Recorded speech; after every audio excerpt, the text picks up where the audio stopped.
Hello friends, welcome back to my channel.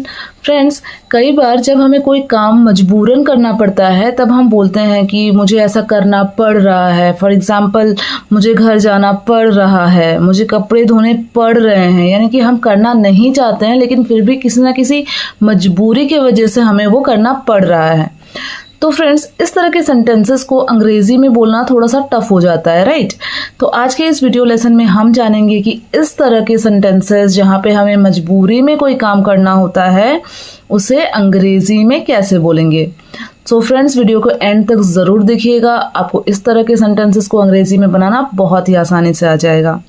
तो सबसे पहले देख लेते हैं कि इसका स्ट्रक्चर कैसा होगा। फ्रेंड्स, सारे सेंटेंसेस में लिखा हुआ है कि करना पड़ रहा है, बस एक्शंस जो हैं, जो काम है वो अलग अलग हैं। तो करना पड़ रहा है, इसके लिए हम अंग्रेजी में लिखते हैं या बोलते हैं हैविंग टू डू। ठीक है, तो हैविंग टू डू हम यूज करते हैं जब हमें बोलना होता है कि कोई काम हमें मजबूरन करना पड़ रहा है। तो हमारा जो सेंटेंस स्ट्रक्चर है वो हो जाएगा सब्जेक्ट प्लस इज या तो एम या तो are plus having to plus जो एक्शन है हमारा, जो मेन वर्ब है उसका फर्स्ट फॉर्म। फ्रेंड्स, यहाँ पे सब्जेक्ट मतलब होता है कर्ता, जो करने वाला है। अगर वो मजबूरी वाला काम जो है, मजबूरन कोई काम अगर मुझे करना पड़ रहा है तो आई हो जाएगा सब्जेक्ट। अगर हमें करना पड़ रहा है तो वी हो जाएगा। फिर अगर उन्हें करना पड़ रहा है तो दे हो जाएगा। किसी एक लड़के को करना पड़ रहा है तो ही, और फिर किसी लड़की को करना पड़ता है तो शी। और उसी के अकॉर्डिंग हमें लगाना होता है इज एम आर, यानी कि जो हमारे हेल्पिंग वर्ब्स होते हैं। आई के साथ हम एम का यूज करते हैं। सिंगुलर जब होता है हमारा सब्जेक्ट तब हम उसके साथ इज का यूज करते हैं। और जब हमारा सब्जेक्ट प्लूरल होता है, यानी कर्ता जब एक से ज्यादा होता है, तब हम यूज करते हैं आर का। I hope I am clear here. फिर हम प्लस करते हैं हैविंग टू, यानी कि करना पड़ रहा है, प्लस उस एक्शन को लिखेंगे जो एक्शन हमें मजबूरन करना पड़ रहा है, उसका फर्स्ट फॉर्म। तो एग्जाम्पल्स देख लेते हैं, आपको समझने में आसानी रहेगी। हमारा पहला एग्जाम्पल है मुझे घर जाना पड़ रहा है। तो फ्रेंड्स, यहाँ पे जो सेंटेंस है मुझे घर जाना पड़ रहा है, इसमें क्या समझ में आ रहा है कि मैं घर जाना नहीं चाहती हूँ लेकिन मुझे पड़ रहा है जाना। ठीक है, तो अंग्रेजी में जब हम बोलेंगे तब कैसे बोलेंगे? तो यहाँ जो करता है वो कौन है? मुझे, यानी कि मैं। सो आई के साथ क्या लगाना है? Yes, am. I am having to, क्या करना पड़ रहा है? जाना पड़ रहा है। तो जाने का इंग्लिश क्या होता है? गो। कहाँ जाना पड़ रहा है? घर। तो गो होम। तो यहाँ पे हम अदर वर्ड्स भी लगा देते हैं। ठीक है, नेक्स्ट एग्जाम्पल है मुझे कपड़े धोने पड़ रहे हैं। अगेन, मुझे कपड़े धोने का मन नहीं है लेकिन फिर भी मुझे धोना पड़ रहा है, इसीलिए ये मजबूरी वाला हो जा रहा है।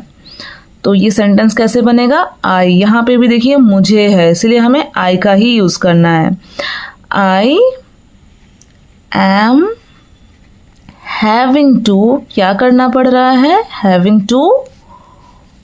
यहाँ एक्शन क्या है? धोना, राइट? तो धोने का इंग्लिश होता है वॉश।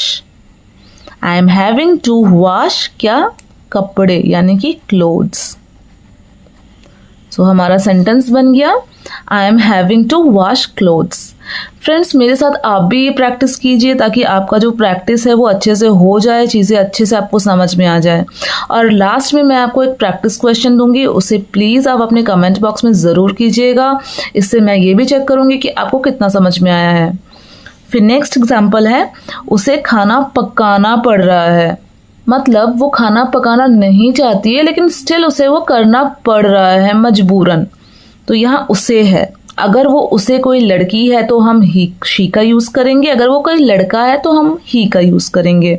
तो यहाँ पे मान के चलते हैं कि वो एक लड़की है तो हम यूज कर लेंगे शी। तो शी एक सिंगुलर सब्जेक्ट है, यानी कि जो करता है वो एक है, तो शी के साथ क्या यूज होगा? इज यूज होगा। शी इज, बाकी सेम रहेगा। हैविंग टू, क्या करना पड़ रहा है, एक्शन क्या है, पकाना, राइट। तो पकाने का इंग्लिश होता है कुक। क्या पकाना पड़ रहा है, खाना, यानी कि food. She is having to cook food. फिर नेक्स्ट एग्जाम्पल है, मुझे शरबत पीनी पड़ रही है, यानी कि मैं शरबत पीना नहीं चाहती लेकिन स्टिल मुझे पीना पड़ रहा है। ये भी देखिए, मजबूरन मुझे ये करना पड़ रहा है। सो मुझे, again I am having to, क्या करना पड़ रहा है, एक्शन क्या है हमारा, पीना। तो पीने का इंग्लिश क्या होता है, drink. I am having to drink sharbat, यानी कि जूस। देन नेक्स्ट एग्जाम्पल, मुझे तुम्हें डांटना पड़ रहा है, यानी कि मैं तुम्हें डांटना नहीं चाहती लेकिन स्टिल मुझे डांटना पड़ रहा है। तुम्हारे काम ही ऐसे कुछ है कि मुझे तुम्हें डांटना पड़ रहा है। तो क्या हो जाएगा, I am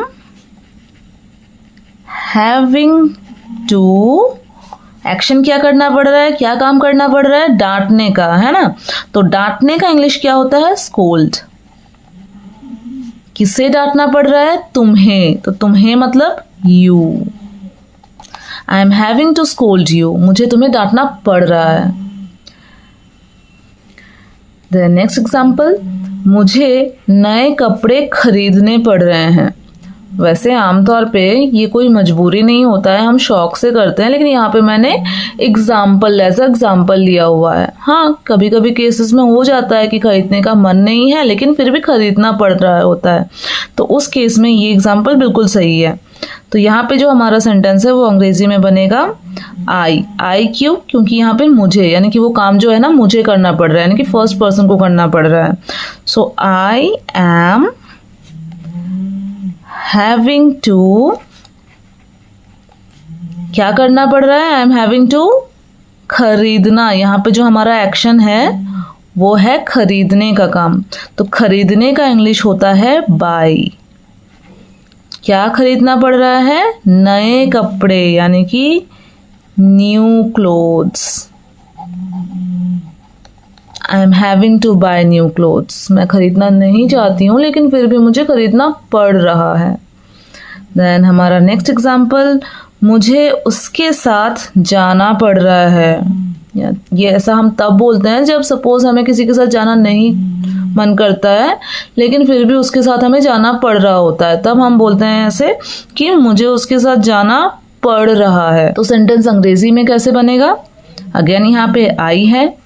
so I am having to, action क्या है, जाना, है ना। यहाँ पे जो काम है वो क्या है, जाने का। तो जाने का अंग्रेजी क्या होता है, गो होता है। तो यहाँ पे साथ में क्या बोला गया है कि मुझे उसके साथ जाना पड़ रहा है। तो I am having to go किसके साथ, विद हिम। हिम हम तब लगाएंगे जब जिसके साथ जाना पड़ रहा है वो एक लड़का है तब लगाएंगे, अगर वो एक लड़की है तो हम हर लगाएंगे। ठीक है, तो यहाँ पे मैंने हिम लिखा है, एक लड़का है उसे कंसिडर करके। फ्रेंड्स, अब एक सेंटेंस आपके लिए, मुझे उसका इंतज़ार करना पड़ रहा है।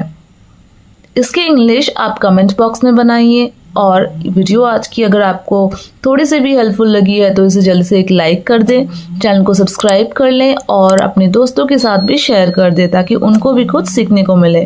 Thank you so much friends for watching.